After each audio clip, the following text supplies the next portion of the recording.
Hello, everybody, and welcome to Chakras and Cusswords Podcast. And today we have an exciting topic, and I'm so excited to get onto this topic because, as many of you guys know, my vision board has changed my life. But we're going to talk about how manifestation is more than making a vision board. And today I have my special guest, Jen. Jen, welcome to the podcast. Please introduce yourself and let us know a little bit about you. Thank you so much. I am very excited to be here, and I very much enjoy my own vision boards. So, first of all, let me go and say that my name is Jen Bridwell Oppenheim, and I am a transformational food, eating, and body image coach. And basically, I just kind of really live in my purpose every day, which is to use the mess that was my life for the first 47 years to create the message from the peace that I created and found with food, eating in my own body and my past and PTSD and all the things that had happened to me, to really just kind of use that as a light to lead other women out of that abyss. And I have been grateful and blessed and pleased to do that for the last 4 years. I've been in what I call active daily recovery for the last 8 years from PTSD and literally all of the eating disorders. And I am grateful to be here. Well, welcome, Jennifer. And I am so happy that you are here. And I really liked how you said that you totally redefined your body imaging thoughts that you had and the confidence that you gained to kind of keep moving forward. Especially, I know for women, it's very much a struggle. Like for me, it's something I struggle with every day. More and more, I would say, as I've grown older, to like have that confidence and to have healthy eating lifestyle, basically for me. So how did this all start with you? Like, how did you get into the journey of manifesting? Was it through a vision board, or was it a little bit different than that? I had heard of vision boards before, but like I said before, I struggled a lot with mental, emotional, spiritual, and physical health my entire life. I was morbidly obese for most of my life. I was over, anywhere between 300 and 350 pounds for over 20 years, from the time I was about 25, 26 until the time I was 47. And the weight was a symptom of all the rest of my dis-ease, my overall dis-ease. I had been in treatment. I had gone a few times down the road of anorexia and bulimia and had been in treatment for that a couple of times, and had, during that treatment, discovered actually that I had PTSD. And so I had treatment for that a few times, but I really never had what I call recovery until I don't know, I had gone through like a spiritual crisis, and I really came to a real understanding, my own understanding, I'll put it that way, my own understanding and my own listening and knowing what God meant, or what spirit meant, or what, whatever that connection is to you meant.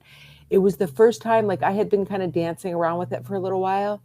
And I was raised, as a Christian. Went to not like, my parents were, more secular than religious for sure. But, Yeah. We went to church and whatever. And I was raised, went to a Christian high school, not because it was a Christian education, but because it was the best education available in the area. But still, it impacted me in a negative way. And so I really kind of denied religion, and still for myself, not for other people, but for myself, I really don't practice a religion. I borrow little bits and pieces from a whole bunch that really move me. For many years, I've practiced Lent and I fast for Yom Kippur and blah, blah, blah. But anyway, that's here nor there. So anyway, I had this real spiritual crisis, a real crisis in my life, and came to this real understanding of God. And that helped me move towards two things that are absolutely key in my life. And I say to anyone who will listen that for me, for eating disorders, for PTSD, complex PTSD as I have, recovery is an active daily process, period, forever. And for me, it is a spiritually based one. It doesn't have to be for everybody, but that's how it is for me. And so spirituality for me led to the two important tenets for me of love, which is forgiveness and gratitude. And everything else is fear, anxiety, anger, bitterness, resentment, all of those things are fear of not belonging, not being loved, not being lovable, not having enough, like all of those other things. So for me, I kind of feel like everything is either fear-based or love-based. So that is a super, super, super long-winded way to get around to, I don't even remember what the question was. Yeah. I think it was just basically how you started getting to the area of like using manifesting or breaking your blocks. Obviously, most of them sound a lot towards body confidence and self image and having your spiritual journey kind of crisis awakening and then bringing it back to finding what works for you.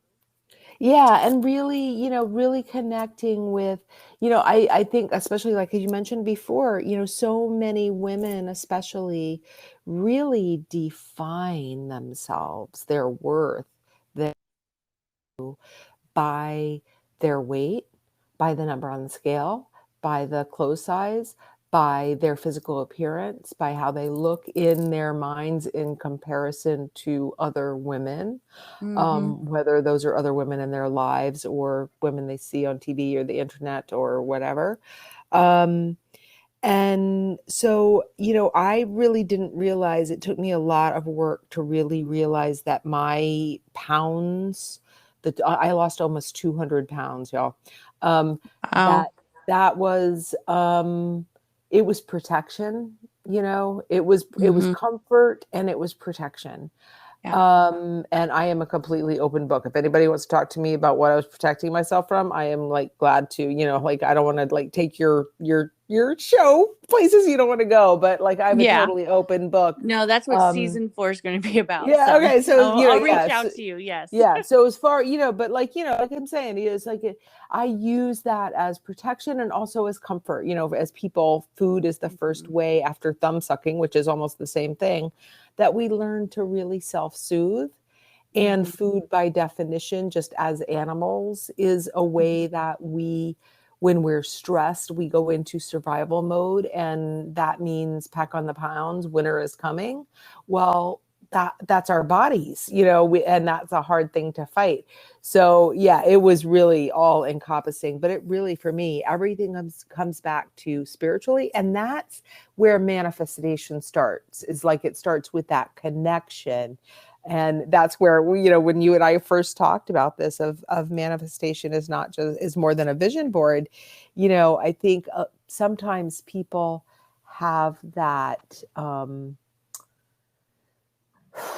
instant gratification kind of desire that, all I have to do is do 10 affirmations a day and then I'm going to win the lottery. And Right. it doesn't work like that, folks. Right. It's Right. about being able to it's about raising your vibration, raising your self-worth, your self-confidence, your self-value enough to be open to listening to your own spiritual whispers. That was Yeah. huge for me. Huge, huge, huge. Mhm. And actually respecting them and following them, also huge. This is where the manifestation part comes in. Is like, yeah, Mhm. the vision board gives you a thing to like physically, yeah, See. where yeah, and where you focus your energy, absolutely. That's where the energy, where you like, there's like some little saying of like where it, oh God, I'll think of it in a minute when I'm not trying to think of it. The like, where it goes is where it flows, or something like Mhm. that with your energy.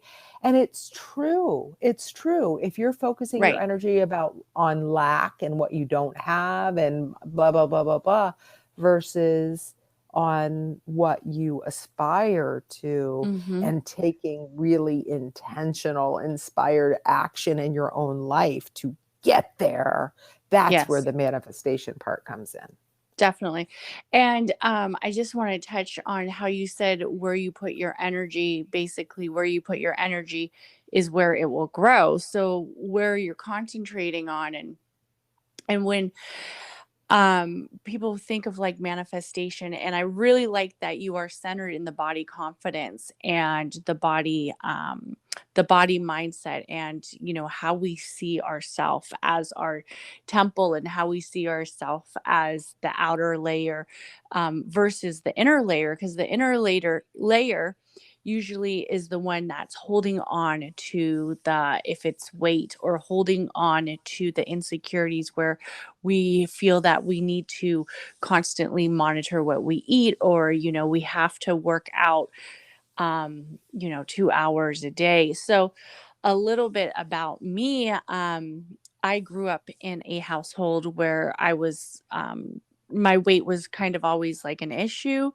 where my some of my family members who would kind of tease me, and I was like the chubby kid. I've always had I guess you could say a bigger stature than some of the other kids, so I kind of got teased a lot through elementary and on to high school and whatnot. But the thing that really is hard for, I think, people to understand is, so many of us get consumed with the trying to lose weight, and that almost takes over our lives just as much as the overeating. And I had to almost take a step back, because I became one of those people who was so worried if I missed a gym day. Like, if I missed a gym day when I lost my weight, it was like I was very upset at myself. So it really depends on what you're trying to accomplish with your body imaging and how you feel. Yeah, it is so, so important. And it really gets to be, if you have the if you have the kind of personality that tends to be like a little bit OCD, it's really easy. Or, a lot of times what happens with food and eating disorders, and sometimes body image stuff too, and, exercise too, is if other aspects of your life feel really out of control or really in chaos, it's you're not thinking about like, okay, well, I can't control that, but I'm going to control this. But your mind goes, like, okay, like I'm going to put order into something here. And it's really funny because that whole obsession of like, I'm afraid to miss one day, that part of it, when it gets to be that point, I'm so glad that you recognized it, because that's the beginning stage of, that obsessive kind of disorder, that you have no flexibility to be able to skip a day or have a treat or have a whatever without having an emotional and mental reaction to it. Right. And with like the manifesting, because I know people will probably see the title and be like, oh, manifestation is more than a dream board. So, for instance, like a little bit about how I've been using manifesting, and for a very long time, uh, but this was the first year that I actually did put it in a dream board. And when I did that to set the intentions of having it in my atmosphere where I can actually concentrate on specific multiple goals and use it in that way. And it really has helped me. I would say it was a game changer for me. I was able to actually check off things that my intentions were within like the year of already manifesting about 75% of my dream board. So for that, if you do need the visual aspect, you do, but really the point is where you put your energy is where it's going to likely take you.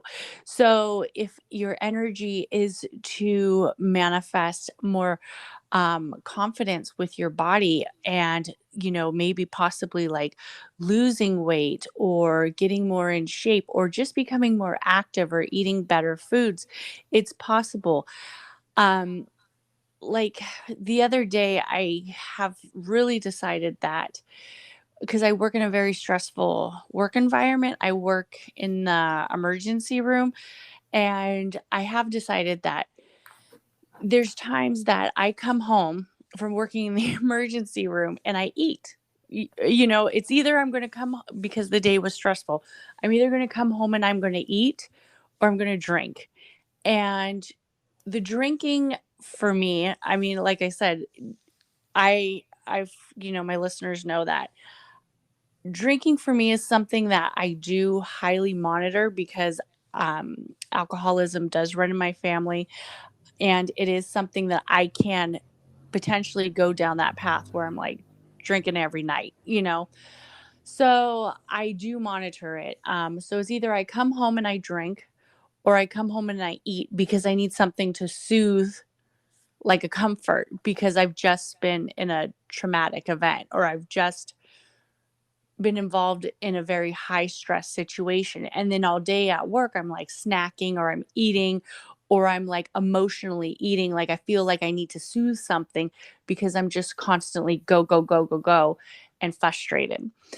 So it takes a lot, but when you start to acknowledge it is the first key for, so I have decided like I don't think that for me, health wise, staying in the emergency room is the most healthiest for my body just because of my traits. And so now I'm actually like looking for other areas to go in because I feel like it's no longer working for me. So I would say that's one of the key things for manifesting. When you first started your weight First of loss all, I journey. have to interrupt you and say good for you for listening to yourself and moving on. I recently did a similar thing where I'm always like one of those people who has multiple jobs. And Oh, I did that same thing. And it was like really about, I thought of it, like it's hard to give up the security of what you know, yeah. but it really was about creating space for what was better Mm. out there. And I would love to talk with you separately about some trigger relief strategies, but I'm sorry to interrupt you. Yeah, yeah. Thank you. So no worries. Definitely. So when you first started like your weight loss journey and started using your, I guess you could say manifestation or mindset process towards your body imaging and living a healthier lifestyle, what were kind of the things that you first started doing, or how did you simplify that for people? If you could kind of give them some examples. Okay, so my so so my very first vision board that I did was in, I think it was in 2013. And I did it at the very beginning. It wasn't really the beginning of my spiritual journey. I had been on my spiritual journey for a couple of years already. And I had just really kind of like gotten to this point of just like, I just need to take care of myself. I just need to stop hating myself. And I just need to take care of myself. So I'm 47 years old at that point. So it's now or never. It's like what are you waiting for? It's now or never. So anyway, at that point I was somewhere between 330 and 350 pounds. And I made a vision board, and there were on Pinterest. I still don't know how to use Pinterest correctly, y'all.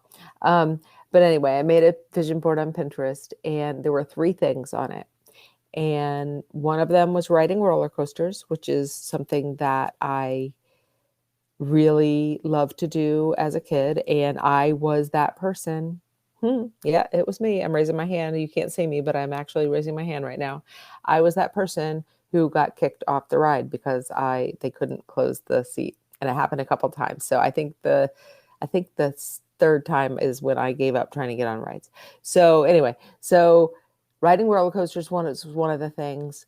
Riding motorcycles was the other thing. The relationship that I was in at the time, he was a motorcycle rider, and I always wanted to have my own license and my own bike and blah, blah, blah. So that was the other thing. And then the 3rd thing was riding horses. That was something that I loved to do as a kid. It was like really something that I just lived for as a kid. Excuse me. And I had not been able to do it for over 20 years. So those were the first 3 things on my first vision board. Those were the only 3 things on my first vision board. And I just it's not like I visualized myself. I used it more like as a visualization tool and almost as a reminder. And for a good little minute, I really lived like 5 seconds at a time, what I have, and I still feel like this to this day. And this is what I tell every person, everything. I had to let go of my story. I had to let go of the blame game that if so-and-so hadn't done this and that one hadn't done that and I hadn't effed up here, there. Can I actually say the cuss words here, by the way? Oh, yeah. You can totally cuss on. Yay! All right, sweet. It's called I'm happy. Chakras and Cusswords for a reason, All right, honey. yes, yeah. Okay, sweet. So anyway, so yeah, it's like, if I hadn't fucked up myself so many times, if I blah, blah, blah, blah, blah, blah, blah, then everything would be fantastic. If I was, 135 pounds instead of 350 pounds, then everything would be perfect. If I, if, blah, blah, blah, blah, blah. So it was really just about, I can only take responsibility for one thing. And so many times, and anybody who's really, and I'm not talking about 5 and 10 pounds, here or there weight loss. I'm talking about significant amounts of weight that they have gained and lost over a lifetime. Anybody who has had that struggle has had a goal weight and a fucked up relationship with the scale. And I gave up having a goal weight, and I gave up weighing myself. And I was like, I can live just one. I couldn't focus on the result that was going to happen out there someday. At 350 pounds, you can't think about, I have 200 pounds to lose. You cannot think about that. It's too much. So all I had, and all I still have to this very minute, which is 1:35 Eastern Standard Time in Connecticut, to this very minute, I have one thing, and that is the next choice that I make and the next action that I take. That's all I got. I got nothing about the past, because it only exists in the story I create about it, period, the end.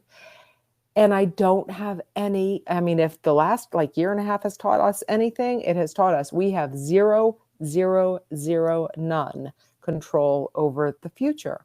So I have control over what I do, what I choose to think, what action I choose to take.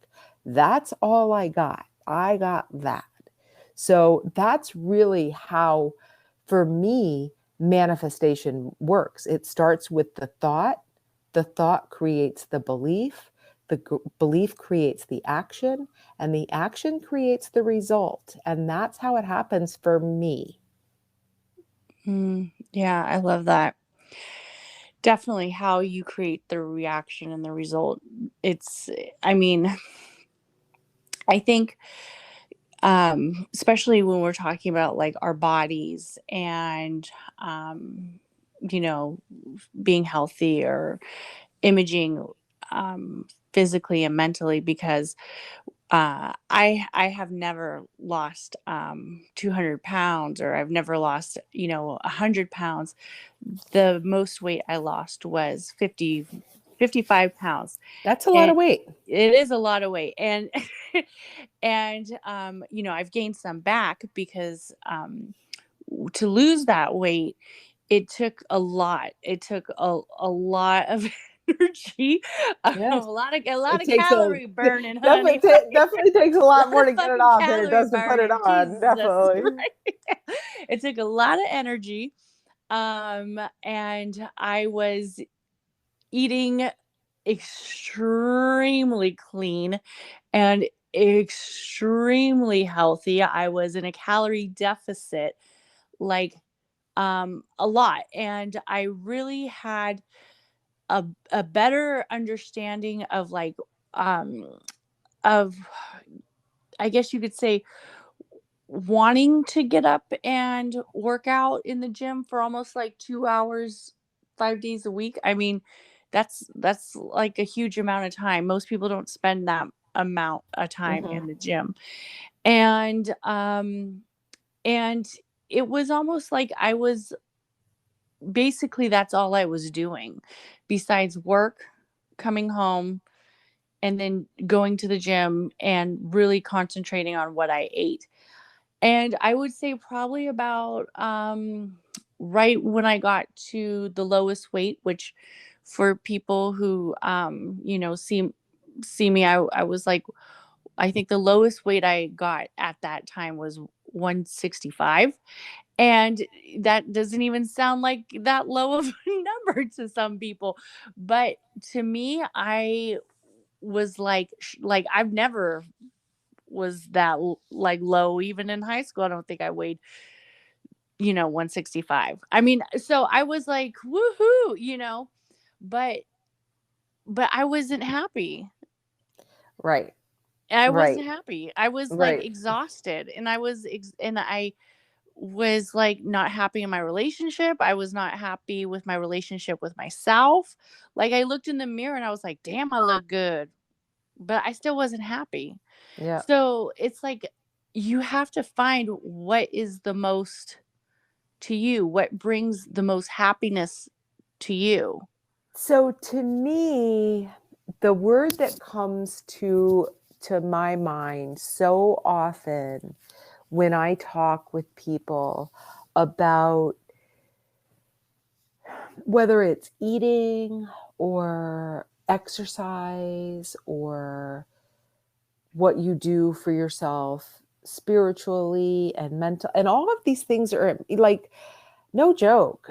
You can ignore that shit for but so long, and it is going to bite you in the hiney if you do not take care of it. If you're not taking care of all of your stuff, it's way more than diet and exercise. Mhm. Mhm. And it's like, and that, honestly, whatever it is that you're doing, and especially, and this is again, you've struggled with your weight your whole life, it sounds like. If it's not sustainable, it's not sustainable, Right. you know, and it's never ever going to be. And this to me is like my recovery. It's there is no there, there is no destination that is going to be found here. This is a process. This is a process of daily acceptance, daily doing your best, daily forgiving yourself for fucking up, daily trying again tomorrow, daily holding yourself accountable, daily getting support where you need it. It's no different than your car. It's Mhm. like, it's not enough just to put gas in it. Yeah, it'll run for a good long time, but Mhm. eventually the parts are going to start falling off. Right. And I think the acceptance part, like once you start to create the sustainability, because like for me, yes, like I still go to the gym. I still, try to watch what I'm eating. And try to eat as healthy as, I can. But how does, like, when you're first starting and you're like, okay, I know I want to get in this rhythm and find something sustainable, how should one start? Like, what should they do? So the thing that I think is helpful for most people is, first of all, that they know that they do not have to do it on their own.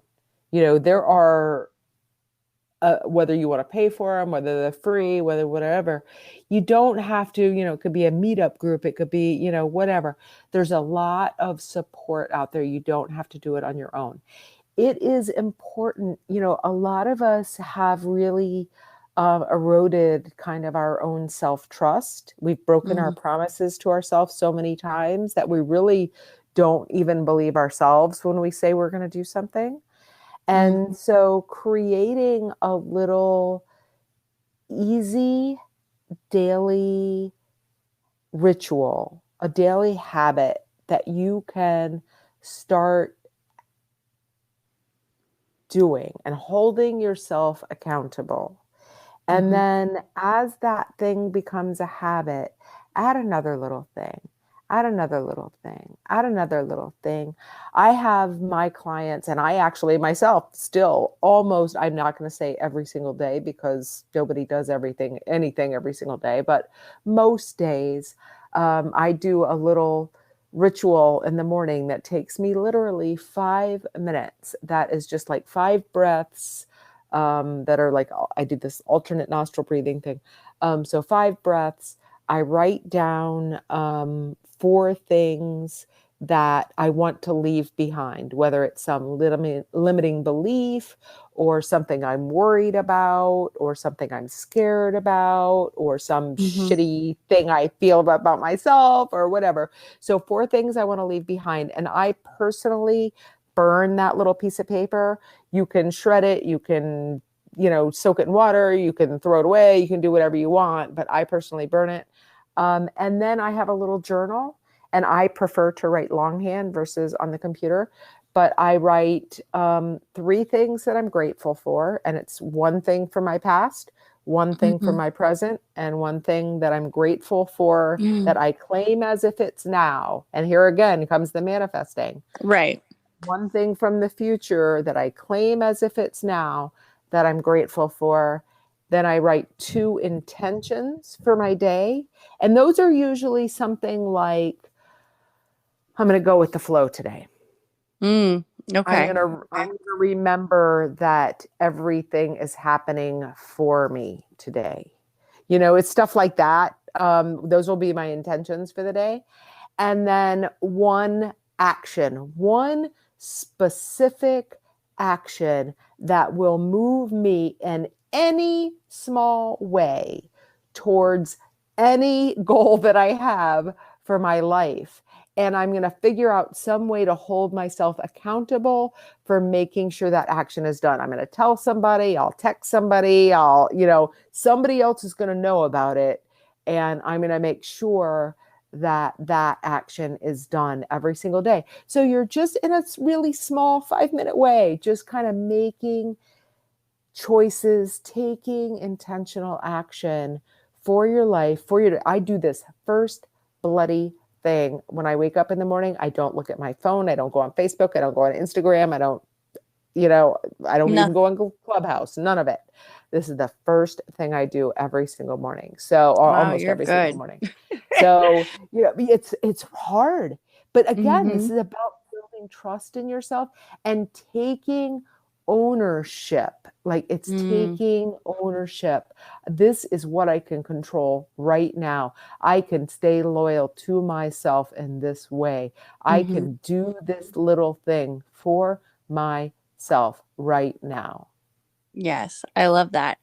Most of the time, like with Clubhouse or Instagram or whatnot, I usually, because I wake up early, like I'm one of those people who has to get up early, go to the gym early, like do it early, early, early. Like today, I'm going to the gym probably around 2 or 3, which is like late for me. But like I'm one of those people who like it has to be like the first thing I do, or else I'm not gonna do it.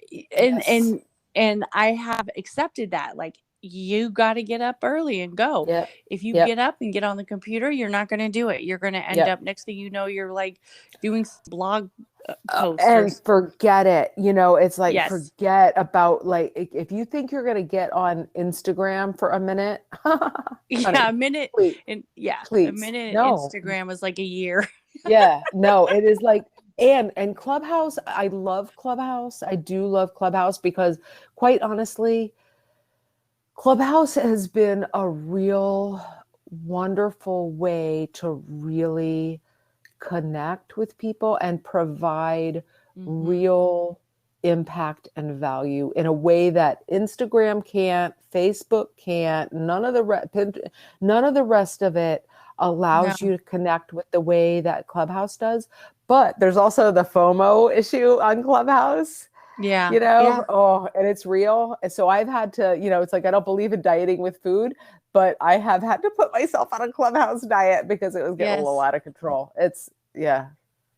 Yeah, I do too. I have very strict time limits and for Clubhouse because it's very easy to fall into that trap. And for my listeners, I do talk about, joining Clubhouse if you like podcasting, if you like connecting with people, collaboration. It's not always business. There's a lot of self-care and self-help groups and confidence building groups, meditation rooms, all kinds of things. So it is an app that I have been on. So that is in my show notes as well as all the other things. So thank you so much for coming You're on. welcome. My pleasure. Yes, for coming on. And just I have a quick couple questions for you.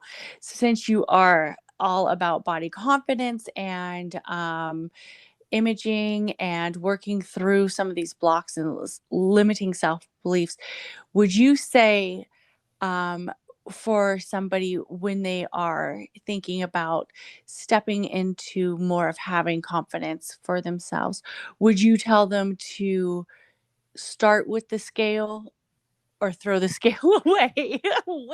Which Oh, has helped? okay. I am afraid to offer this on live TV here, but I have I'm going to tell you there have been I because I'm a member of, different groups, but there have been so many times where I have asked people to send me their scales and I will pay the postage. Um I'm not going to say that because I'm afraid. I'm afraid. Right, right. Um, but I will tell you guys, and this is no joke. No, I am not bullshitting you. Not even a little bit. I lost 190 something pounds. It took me, I think, about 15-ish, 16 months to lose it. I weighed myself 3 times. Wow. Three. That's Um, amazing. yeah. So throw your effing scale away. It's a liar. It doesn't define you. It doesn't tell you anything about your value, your worth, your body composition. It tells you nothing. It's a bullshit liar. It just is a liar. So yes, throw your scale away. I have now what I call a happy place of weight. And that is about a 10, I would say it's probably about a 10 or 12 pound range. And Mm, it is from about somewhere, I would say it's probably from around 155 pounds to about 167 pounds is my happy place, where hmm. I can eat mindfully, but not restrictively. I can move reasonably but not obsessively. I I love can that. I cannot count calories, macros, points, blah blah, whatever things people count. Um and I can move through the world in a way that I'm happy. I can ride horses. I can feel good. And no kidding, y'all. I mean, you want to talk about body confidence? Let me tell you something right now. I lost 190 pounds. I am 55 years old. There is like 18 to 20 pounds of extra skin hanging off my body. If you think that kept me out of a bathing suit and at the pool when I was in Florida for 3 months this summer, you are wrong, because I was in the pool Love every it. damn day. So, it's like you just gotta You just accept got to live. yourself. Yeah, Yeah. you just gotta live and not define yourself by your body, by your weight. It's only a vessel it's lucky enough. Mm-hmm. It is the Mm-hmm. vessel that is lucky enough that gets to carry around the miracle that is you. Oh, I love that. So amazing. Thank you so much, You're Jen. so welcome. My pleasure. And thank you, everybody, for listening to Chakras and Cuss Words. And Jen, please give everybody just how can they find you? How can they connect with you? The easiest thing to do is go, I guess, really onto my website, which is it's super easy, Jen Oppenheim, JenOppenheim.com. You can find out about everything that I offer there. I do have a free support community called Packing Light that you can Mm, join there. I have a new 66-day quick start program starting in November. If you are on Clubhouse, on Monday night, I'm doing a Binge Busters and Craving Crushers room.